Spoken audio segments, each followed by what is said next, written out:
Okay, welcome everyone to this third in a series of webinars on different aspects of SEO, and delighted that you can be here with us. This week we're talking about keywords and about how they can become your best marketing tool ever. There's a very simple reason we've entitled it that, and that is that they are extremely important. And we will take you through now the background to that, because the way Google has worked with keywords over the years has changed, particularly recently. So we'll give you a bit of the background and so that you can understand how they have evolved. And we'll also look at where they are now in terms of, by they, I mean where Google is now in terms of recognizing your keywords and phrases and using them to optimize your search activities. I am Mark Baines. I'm a chartered marketer. I'm managing director of Marcom. My colleagues are Ben Powell. Hello, Ben.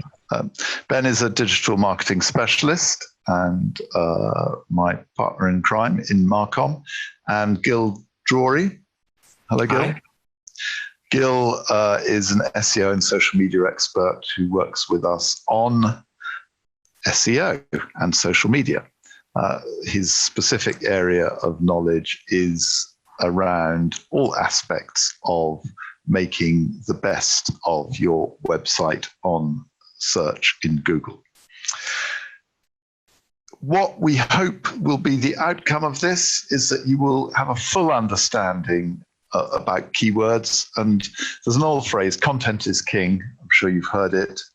Why is that so important? And you will understand it at the end of this hour, 45 minutes to an hour.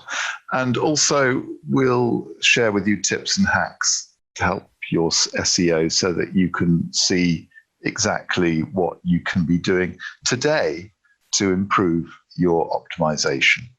So I'm going to pass over to Gil for the next section. He's going to be talking about why keywords are so important. Gil. All right. Thank you, Mark, and hi, everyone. So before I start, I just wanted to speak about what keywords are actually are. A lot of people are not sure about the phrase. So just kind of to be more specific, a keyword would be a set of words. It could be one or more than or a few words that a user would type into the search engine with the intent of going ahead and finding information that is relevant to the reason he's searching for. So if someone's searching for ice cream locally on Google, he's hoping to get ice cream in its area. He's very hungry and he wants to go and get his ice cream. So this is a pair or a combination of words that will be used by Google to provide this data. And why keywords are so important for us when we go ahead and plan our strategy, or when you guys are thinking about your websites. Keywords are our tool, kind of like our alphabet, to go ahead and explain to Google what is our website about, or what is the content that we've been working on about. We want to help Google, to work with Google, not to cheat it like people used to do in the past. We want to help Google understand what's or Google or any other search engine, but Google is the biggest. We want them to know what our content is about and why they should rank us higher than other content. So we want to, as I said, to know what the content is about, who is the content is for, why Google should rank our content higher than our competitors, and how our content is useful, which is very important, how it's useful for the reader. Ideally, Google only wants to show to his users, people that use their services, Google's services, they only want to show the users quality and good content. Otherwise, they wouldn't be in business. Yeah, I think it's worth making the point that Google exists to serve us, and therefore it wants to work with us And as soon as Google ceases to work with us, or we to work with Google, then it will lose market share to its competitors, Yahoo and Bing and so on. So it's a two-way street. It's important for them to understand what's in our website. It's important for us to make sure that they understand what's in our website, so that when somebody types in a search phrase or word, they can find our website quickly. If they can't do that, then eventually people are going to get fed up with Google and start using Bing or Yahoo or one of their competitors. Exactly. Just to say and remind everyone, if you've got any questions throughout on what we explain in the different slides, there is on the Zoom interface an option to enter Q&A. So I saw already some people type in a few questions. So feel free to click on that Q&A and send your message to us. And at the end of the webinar, we'll go ahead and answer the rest of the questions. Mm-hmm. Okay, so now we're going to have a look at keyword evolution, and Ben is going to take us through that. Thanks, Mark. So over time, Google has developed its algorithm to be quite sophisticated in how it judges your content and therefore scrutinizes the keywords. And in the good old days of Google, or bad old days of Google, keyword really meant one keyword per page that you would be ranking for, you would be developing your content for. And reiterating really what Gil said already, you would have heard things like long tail keyword, you heard keyword phrases. All of these are really the new ways of judging keywords and judging the context of the content. And as Mark alluded to, Google is trying to value your content all the time, not only in order to judge how it sells adverts for you, but also how it approves your brand and the quality of your content. So a keyword now means many different things, and it really means the quality and depth of your content and its relevancy to the content around it. So that's to say the relational keywords around it that support the thrust of what your strategy is trying to compete for in terms of keywords. So in the old days, Google was matching its search to keywords. Now it matches its search to meaning, and that's to say that it will scrutinize the readability of your content, the quality of your content, against the content that it's linked to, the content that it's, and that's, in terms of on your site, internally on your site, and the content that it's linked from, and that's to say backlinks, which we discussed last week. And it will review the relevancy between all of those sources to determine which are the standout keywords in your copy. So your strategy really should be focusing on which keywords, and we'll come to it in a bit, but cluster keywords is a phrase that we'll cover. Which of those, the cluster of keywords, should I be thinking about when I'm crafting my content and considering the structure of my content and website? Previously, Google would allow, or at least overlook, let's say, before its algorithm develops, keyword stuffing. We went over this in a previous webinar as well. It was known as a black hat tactic of keyword stuffing, where you would be able to inject, lots of text at in the pre-footer of your web page, lots of different types of keywords and related keywords separated in a delineated list, separated by commas, in order to try and game the algorithm into ranking your page more highly. You'd shove them in there in the form of HTML and obscure them. Well, that's frowned upon now as well. That Google will just interpret that as a mess of writing and penalize you for speaking gibberish to your users. So now, as we've mentioned, it seeks out cluster keywords. It's really seeking out the quality of the relationships between the keywords that you're trying to optimize your page for. Short multiple articles will also deemed to now be frowned upon, where people would just be trying to get every kind of phrase or index or topic indexed and get their website higher up the ranking pages. Well, now Google is looking for much richer content and much more much deeper content, and therefore quality of content. That includes the readability of it, and allude to that here. It's quality over quantity every time.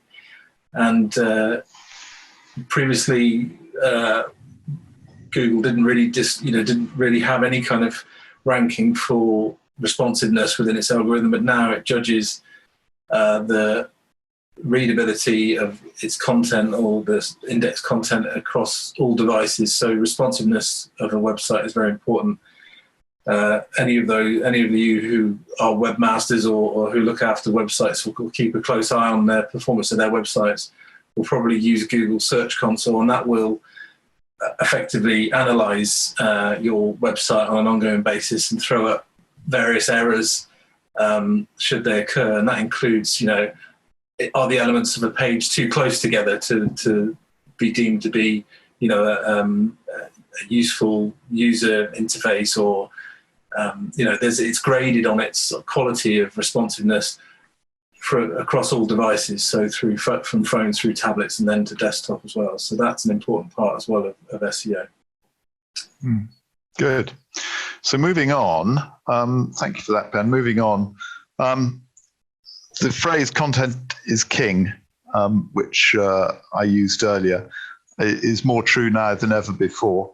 It's worth pointing out that Google's algorithms have multiplied in recent years. So where we had slow movement of algorithms going back 10 years, these days it all happens very fast. And they're very clever. They're using AI to get cleverer and cleverer all the time.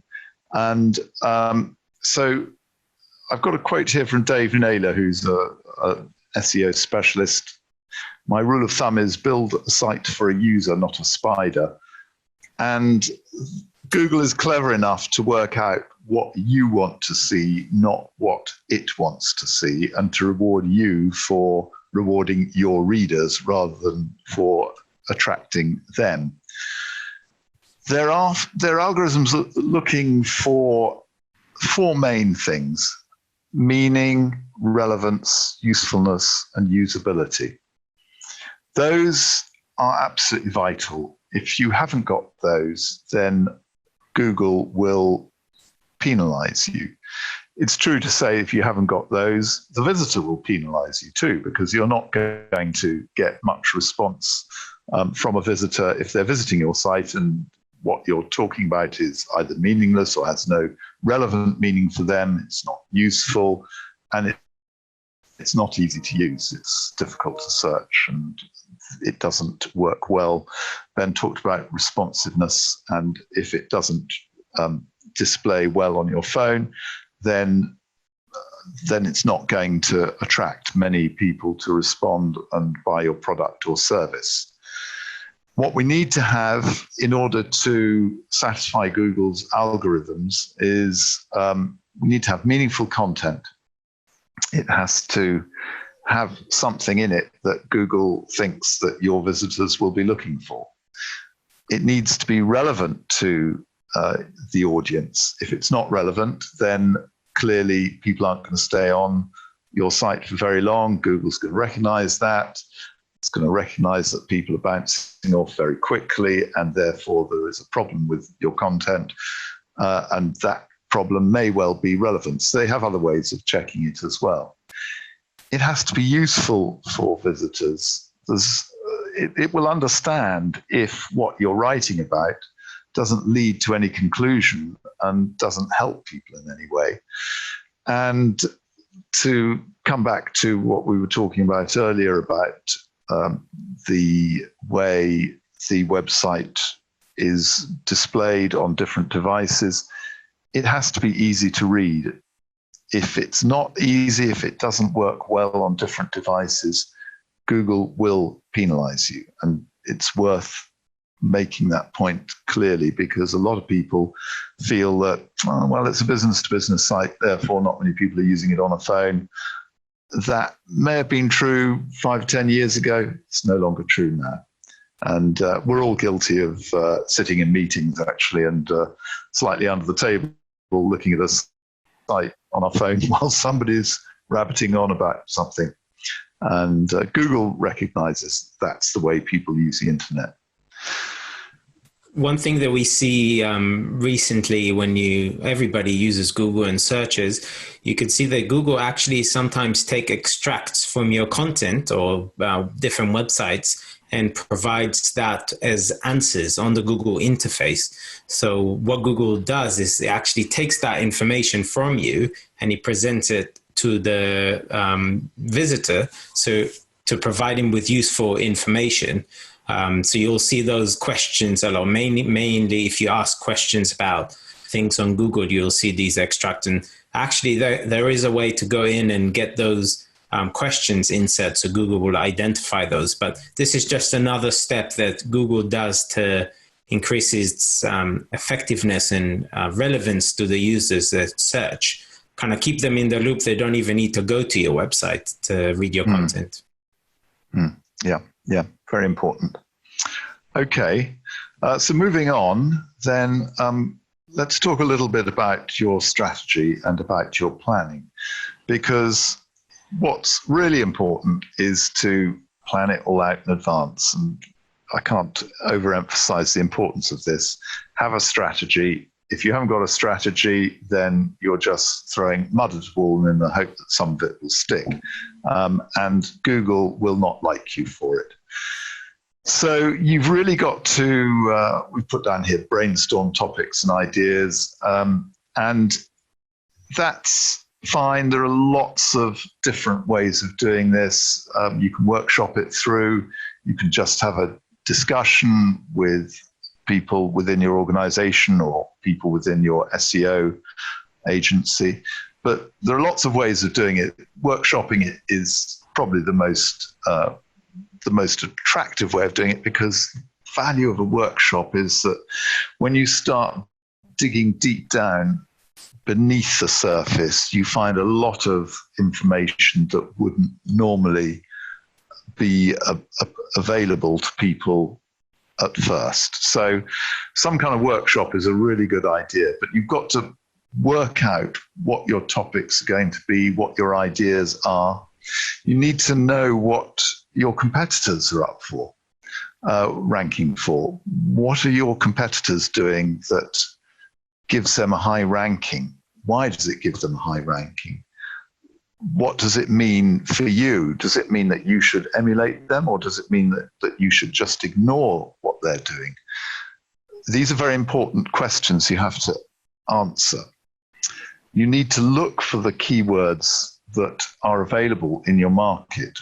What are people using? What phrases are people putting into Google? What are the most popular ones? What are the words that keep popping up again and again and again? How high on your list of priorities should they be? Perhaps they're not obvious words. That's fine. There are plenty of words that people will use that you won't have thought of. A workshop will bring them out, but your research will bring them out as well, or it should. Always look further than your own preference. Remember, the whole secret of marketing is to put yourself in, to be able to put yourself in the shoes of your customers and your clients. So you have to be inside the head of the people you are selling to, so that you can see your website through their eyes. You can see their needs in their words. What is the intent of the keywords? So are they typing in exactly what they're looking for, or are they just hinting at it? Look closely at your competitors, because they've been doing it for a while and they are there. They presumably are going through the same process as you are, and they will assume they're ahead of you, because normally competitors are. It's just the nature of life.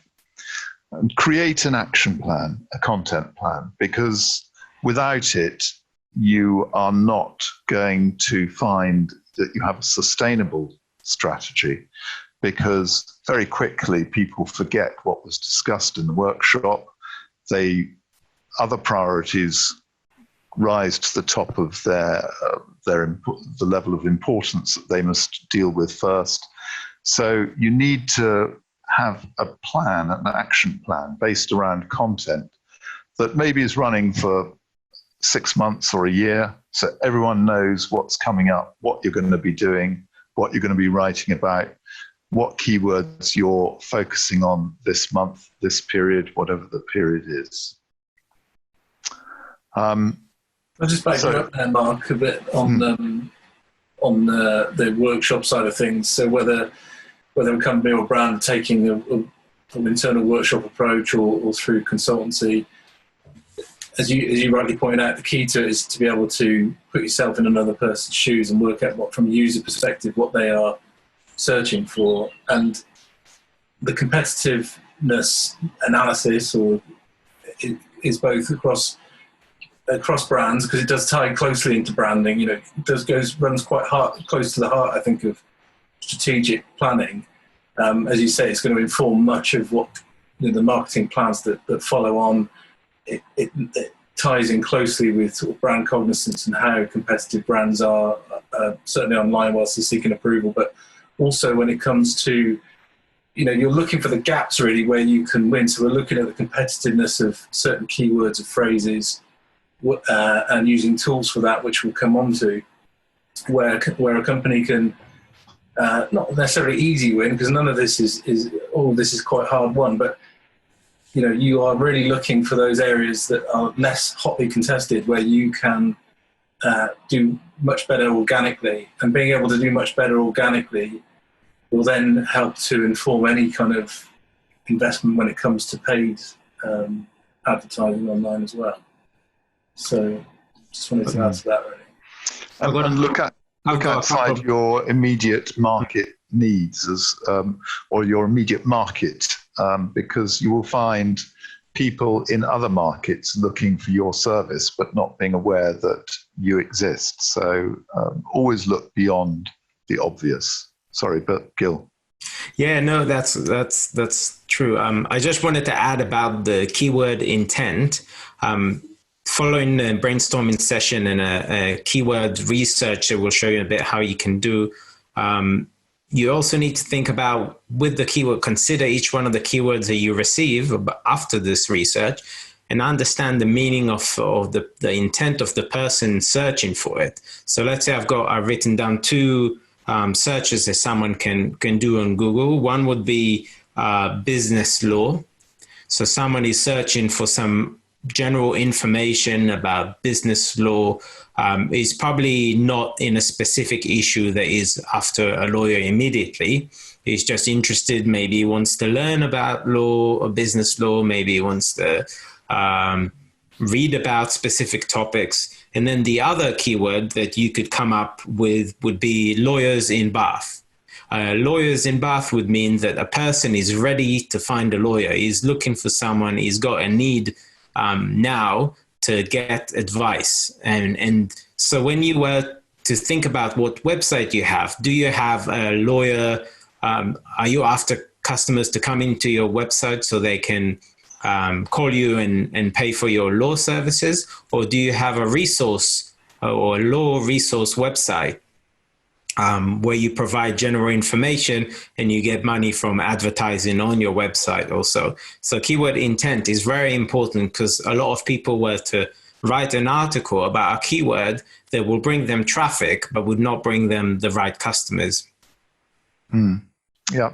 And always look beyond the obvious. Always look beyond the way you normally do things. There's a word called taxonomy, which really relates to, in this respect, to what's sometimes called the long tail of keywords, where you have your 20 most obvious keywords and phrases, but actually there are many, many others that you probably won't get much search traffic from, but you put them all together and actually adds up to quite a lot.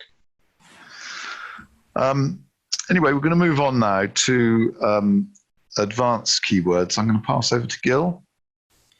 Yes, okay. So I wanted to share with you some kind of new concepts that have been appearing in the last few years. Obviously, as Ben mentioned, Google is always trying to outsmart us, trying to develop And therefore also SEO specialists have been trying to figure out how to help Google rank you better. So one of the items that is becoming increasingly popular is cluster keywords, and Ben mentioned it earlier. Cluster keywords would be following the research you've done that Mark mentioned before. You would come up with several keywords that will be kind of all talking about the same subject or the same topic. For example, if an estate agent in Bath is looking to write articles on their website so they can get more traffic, they could write an article about the areas to live in Bath. And the keywords that he found would be, is it nice to live in Bear Flats, which is a neighborhood in Bath? How is it to live in central Bath?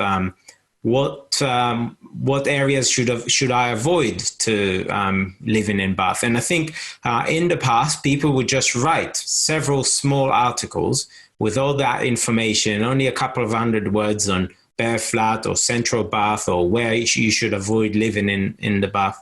But what Google decided to do is that because Google now prefers quality over quantity, he would prefer if we were to combine all these keywords under one cluster. So all these keywords mean the same, give you the same topic. All of them refer to living in areas to live in Bath. And that is a more meaningful article because the reader doesn't need to go and back and forth to different links. He can read all the articles about areas in Bath. So that's what cluster keywords means. And it can be even 3 or 4 keywords or even 20 or 30 keywords that you would like to use when you write your content.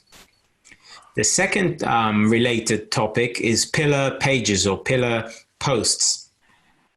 A pillar post will be a more general article or a page on your website that doesn't specifically talks about a niche, but talks about a general topic. For example, in this case, a pillar post, and I think I've got a little diagram, here we go. A pillar post will be about buying a house in Bath. That would be a keyword that you need to optimize this post to rank for that keyword as well. But this will be a very general post about what areas you should live, why, how, what's the process you should do in order to buy a house in Bath. But it wouldn't come up with many details about specific areas or how much it costs. It will be a general post. And within that, you will need to create links to those specific cluster keyword articles that you've written. So in this example, a general article will be about buying a house in Bath, but this big article would link into the smaller articles about how to get a mortgage, which agent you should go when you're buying a house in Bath, or which surveyors you should use. And this format, this pillar pages and connection to other posts is a very popular format for Google. Google really likes this because he understands, the search engine understands very quickly what is your website about, what is the general topic, and he also showed Google that you actually are specialists. So you not just understand general topics, but you can also show very specific information. So when you were considering your strategy about planning for keywords, this is very, very recommended now. It's a very common practice. The other topic that I wanted to mention is LSI words. There's many tools, you can Google it, tools that go and analyze your competitors. So let's say if our keywords would be, a keyword would be buy a house in Bath.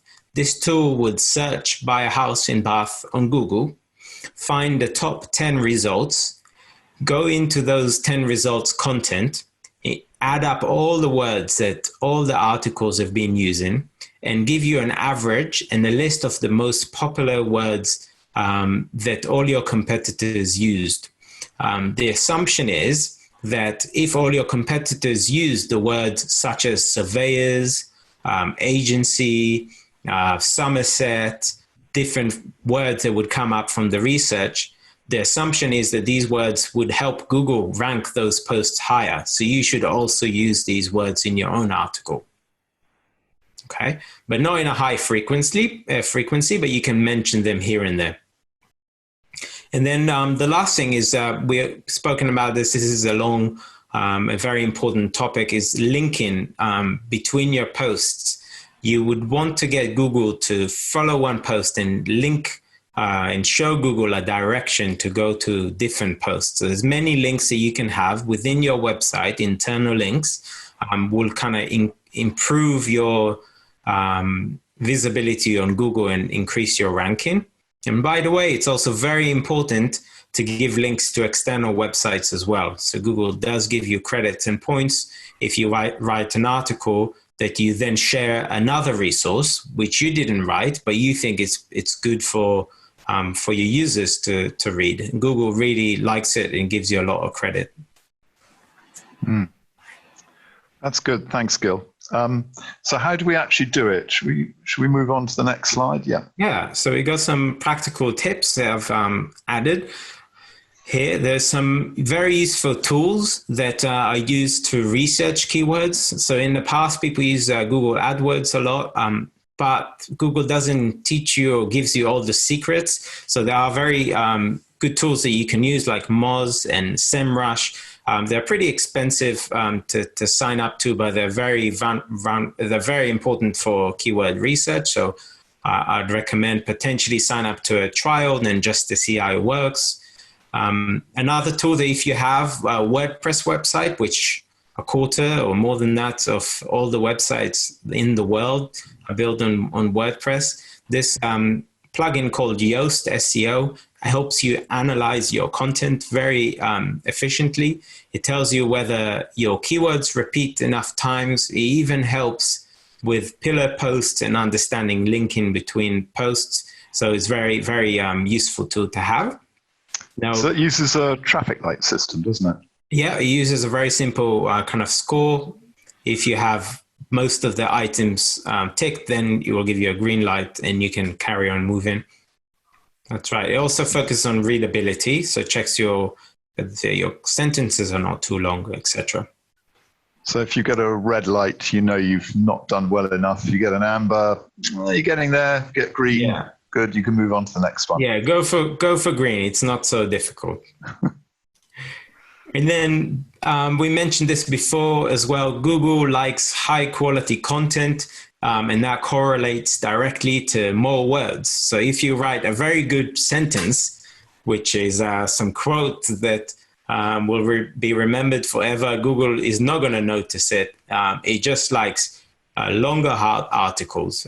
Sometimes it's more difficult when you are creating a page, for example, a professional company's homepage. Sometimes it's hard to add a lot of content, but you should make an effort to try to add as much content as possible. I would say minimum 800 words per page.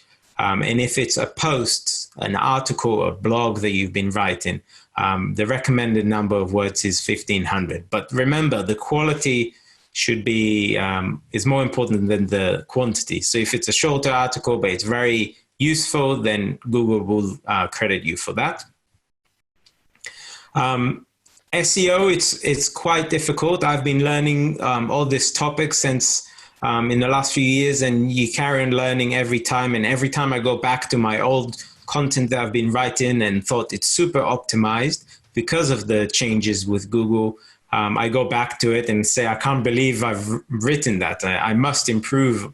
I must improve it. So I go back and update it. So there are people like us here in Marcom that work on writing content according to the current kind of standards of Google and understand how to make it SEO proof, as you would say. It's quite a skill. It's true to say, isn't it? It's not something you can just pick up overnight, really. That's right. So yeah, feel free to learn. There's a lot of resources online to learn more about SEO. So yeah, it takes time.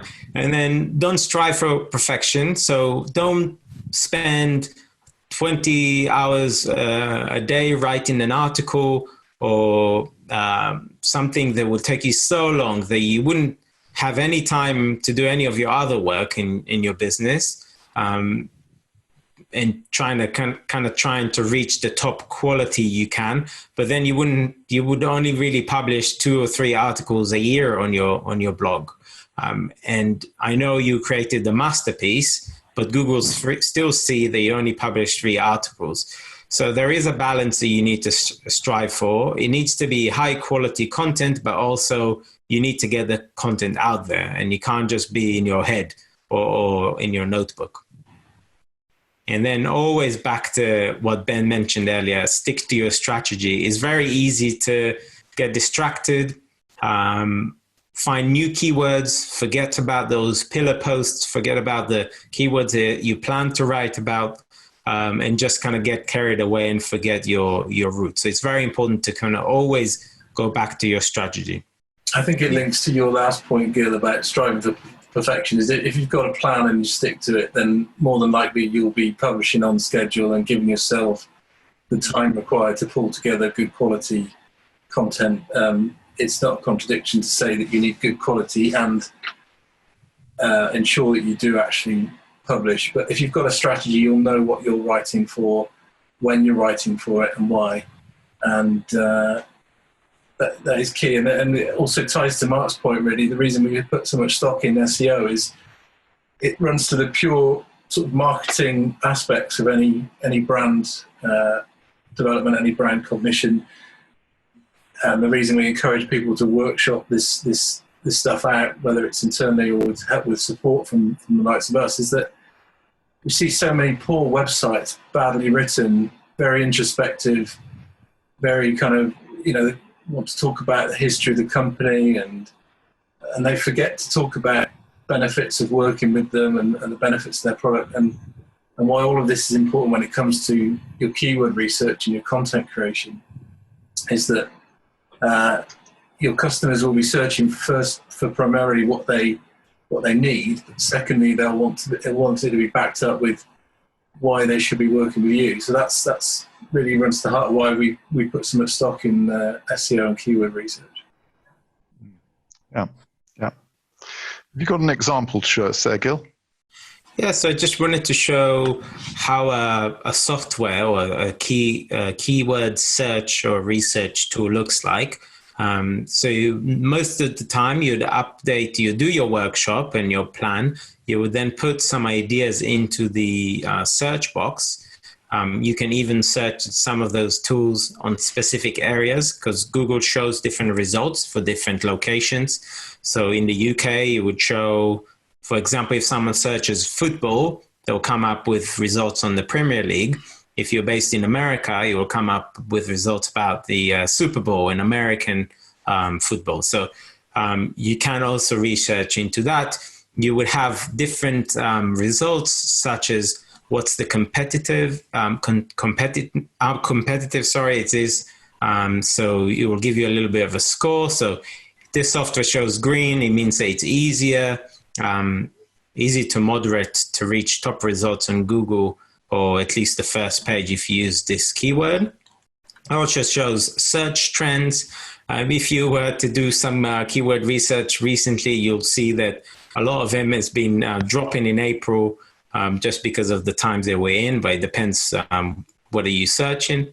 And you'll also show you your competitors. So I don't have all the list in the bottom, but for lawyers in Bath, these are the top 2 results by one website, and you'll see further information about this website to help you understand how you can go ahead and rank over them, or what content you should create to rank higher.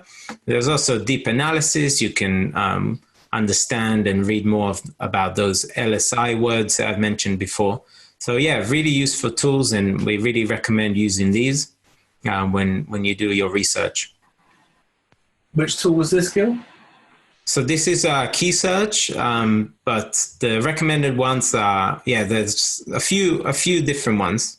Yeah, Google themselves have got some good tools, haven't they? Yeah. Exactly. They're expensive. Yeah, so I'd say most of them are quite pricey. It depends what features you're after. So perhaps try the trials first and see whether it's enough for you. Some of them, if you don't write a lot of content, you can start and sign up to the trial, get all the keywords you'd want to use from that trial and then stop, or even just pay for 1 month. Most of them are just based on a membership.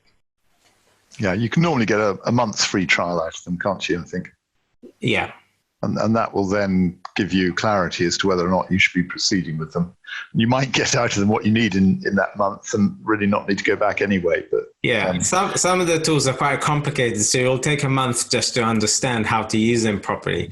But there are, a lot of them come with guides and instructions of how to, what's the simple flow of getting these keywords out there. Yeah, but the easiest thing to do is to have a company of specialists such as ourselves to explain it all to you. Yeah, it's time versus benefit. I guess if you have a lot of the time, you can go in and learn keywords and research and SEO all by yourself. If you don't have the time, it's probably better speaking to someone else who knows more. Okay, good. Thank you. Okay, so I hope we've been helpful and clear, and that you've taken something away from this that you can start working on today, tomorrow. We'd love to answer your questions. We'd love you to ask us questions. There's a Q&A button that you can click on and put in your questions. And I think Gil has control of that, don't you, Gil? Do you have a question there already? I think you said earlier. Yeah. So one of the questions was, does keyword matter for paid advertising such as Google AdWords? Ben, do you want to answer that one? I can. Yeah, we've got a couple of questions like this, actually. Thanks for submitting them in. On a related note, there's another question here is, and maybe for those more familiar with AdWords, I have a number of keywords on AdWords, and response on the admin panel often says low relevance score. Can you enlighten me? Well, this really runs to the heart of everything we've been talking about in terms of ensuring that the search engines have a good quality destination for your organic and paid advertising. And of course, your position on the search engine results pages is also a form of advertising. So, optimizing your pages for search, that's to say the URL of your page, the titles of your page, the meta description of your page. These are all organic elements that will also be a requirement for AdWords. So AdWords will judge your content based on its relevancy, in spite of the fact that you're paying for the privilege of a position in the results pages.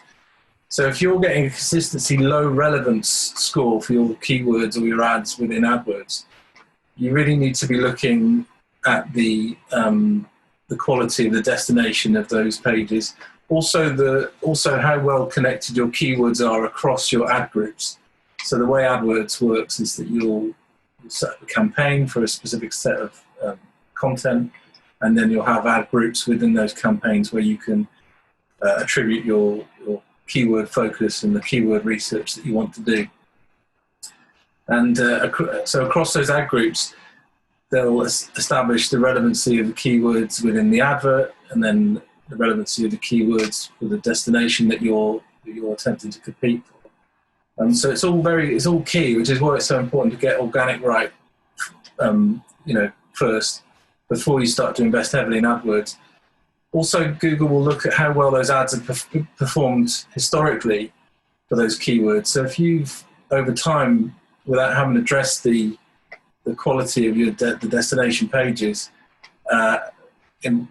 inadvertently inflicted a poor click-through rate, that's to say, for those unfamiliar, the number of times someone clicks through from your advert to your content, that will add up to a historically poor score for you. So I would imagine it's a combination of all of those things that are giving the consistent low relevancy score on the admin dashboard.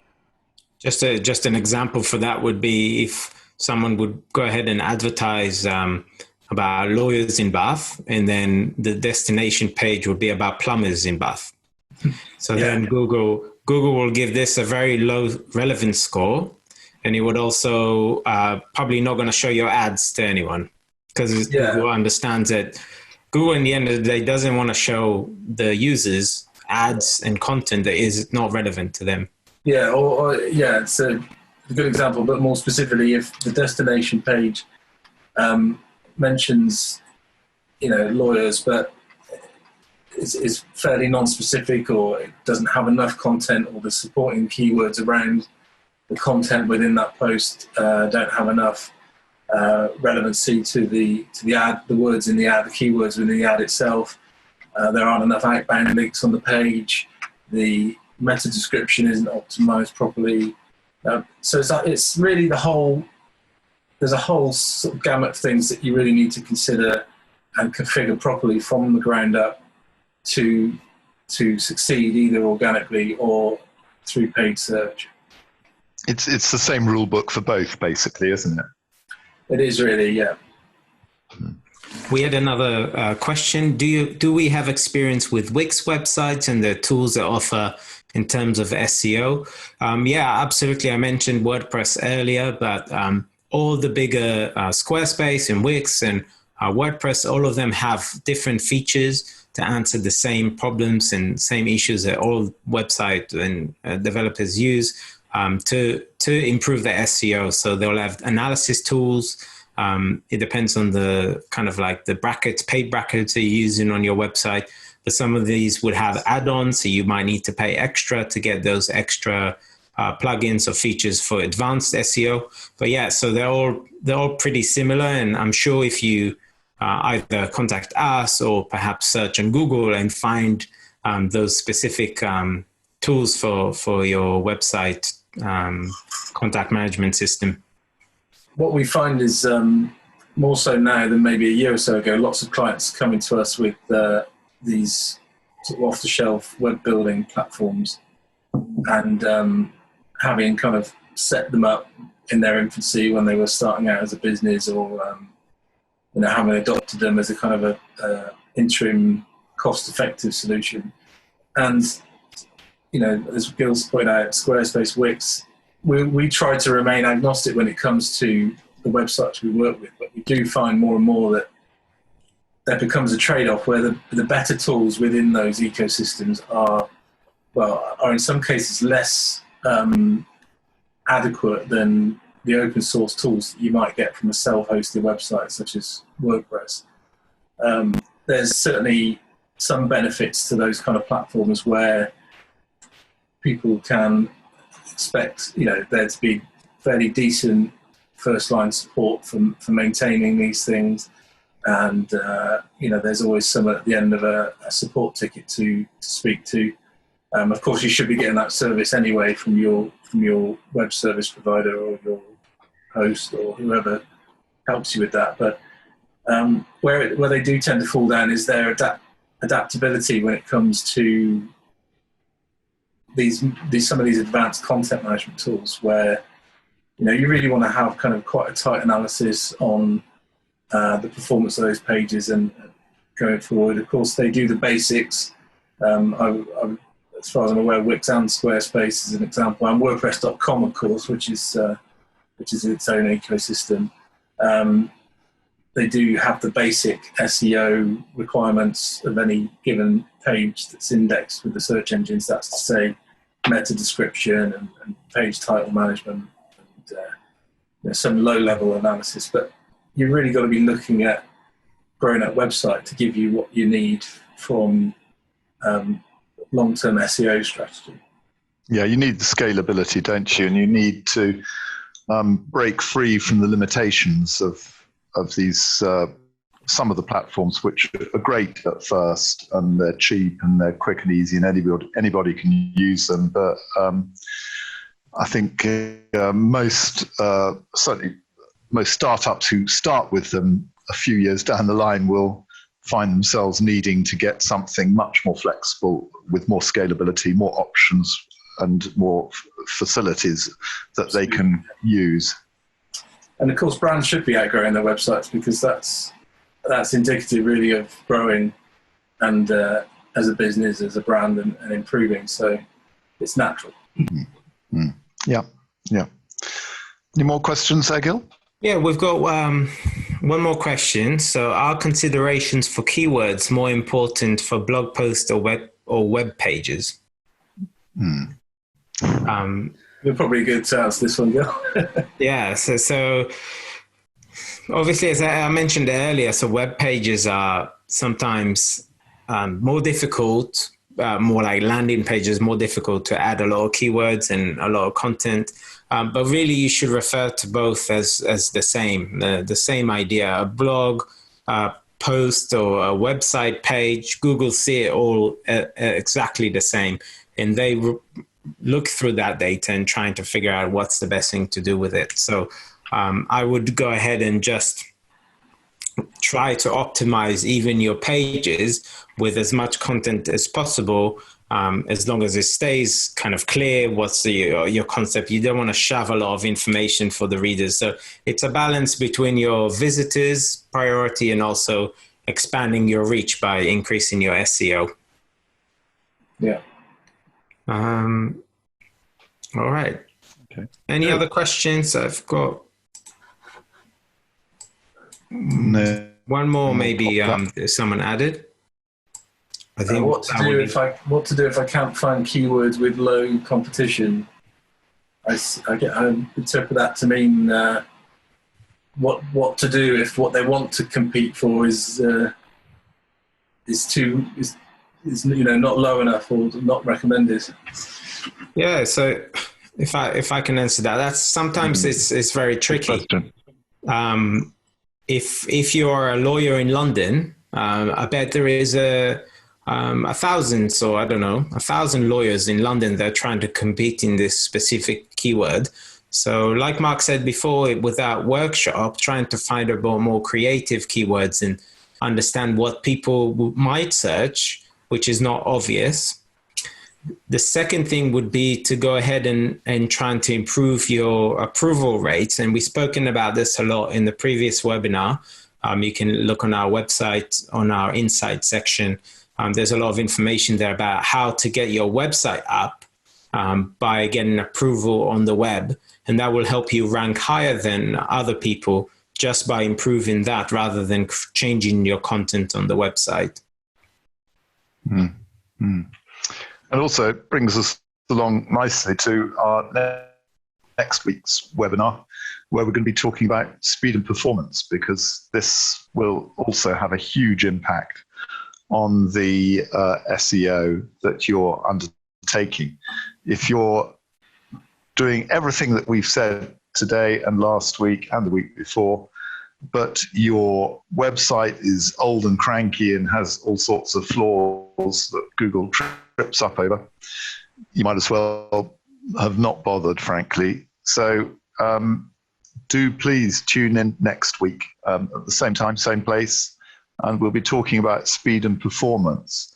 You've been listening to us. We're Marcom. We're a strategic agency. We work widely, specifically in the digital space, but we work widely across all areas of marketing communications, hence our name. And we position ourselves as your marketing department. So we take care of all the things that you can see here. And the strategic things around the outside and the more tactical work inside, online and offline. But most of our work these days is around SEO and digital marketing of one sort or another, because that's where the action is. And especially now that we're all confined to our living rooms, it's extremely important that your SEO is working properly for you. It may have been important before, it's 10 times more important now. Thank you to everyone for joining us today, and hope to see you next week. We'd love to talk to you individually. If you've got more questions, please do contact us. You'll see the details on the screen now. Either call us or email us or visit our site, and you'll find further contact details and more information there. But thank you very much for joining us, and I hope it's been helpful to you.